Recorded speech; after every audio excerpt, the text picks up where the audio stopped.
Heider Chapple, and we're at Hope Flower Farm today with Syndicate Sales. I'm going to be designing a compote design in my new glass Abelia vase, and I'll be designing with my pillow armature. This vase is named Abelia for my favorite flower, and the plastic version is the Abbey, which is after my second daughter. When I begin designing with my new pillow mechanic, I will simply sit this on the vase. I do not use any tape. It is not necessary to tape it or cling it onto the vessel. What I need to do is make sure that I give it a nice counterbalance with 3 significant stems. So I'm going to do that with the pit. And you do have to hold it on until you get that counterbalance going. And once you've done that, you can start to add in other stems. And then I'll put in some olive.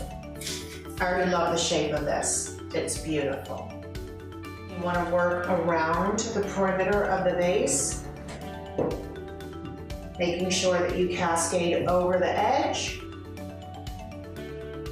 Fill in all of the bits and pieces with greenery so that when you're finished, you do not see any of the structure in the pillow. It's important to also strip the green leaves off the branch so that they're not floating in the water. The really wonderful thing about this vessel is that there is a complimentary plastic one. So if you're doing event work and you don't want to lose your glass vase at the end of the night, you can come back and pick up the glass vase and then sub out the plastic one and leave that for the client. So we were thinking about those breakdowns that we often have to do during event work. You're able to get a really wide open, beautiful design that is airy. Oh, and you don't have to turn your vase anymore. You can just simply turn your pillow. You don't need a Lazy Susan. That's a fun little perk.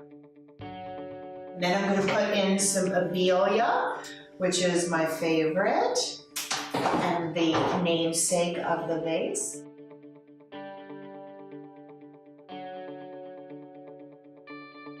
Okay, next I'm going to start with some of my focal blooms. Go ahead and get the stock in next, just because I want to add this peach tone. More about the color right now than any particular placement. At this point, I've created a beautiful shape and composition, and I really can kind of do whatever I want. The thing that's so interesting about the pillow and even the egg is that you're able to create the shape of your design with the greenery.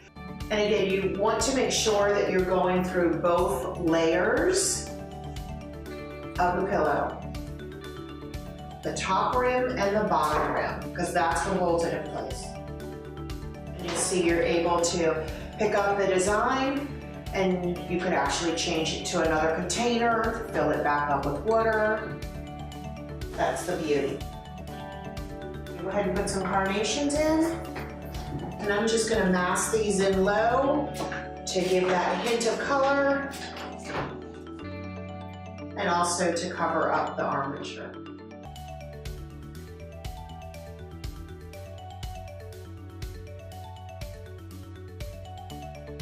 It's important to go around the rim of the vase. It's very, very easy to cover the mechanics with this pillow.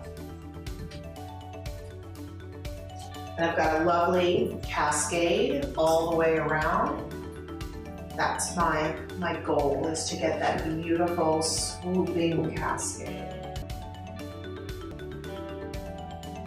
And this vase was designed purposefully so that it was the right height to be low for a centerpiece, not gone a little tall with the design, but it is purposefully low so that it does not obstruct vision, and it has a very gracious open reservoir for water, but then it also is deep enough that the stems can get down into the bottom of the compote bowl and reach the water.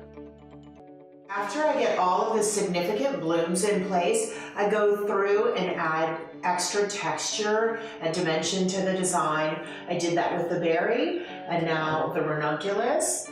And because these are also the smaller stems, it's really easy to still get those into the grid. When you get towards the end of the design, it's a good idea to make sure that you're cutting any joints off the stem.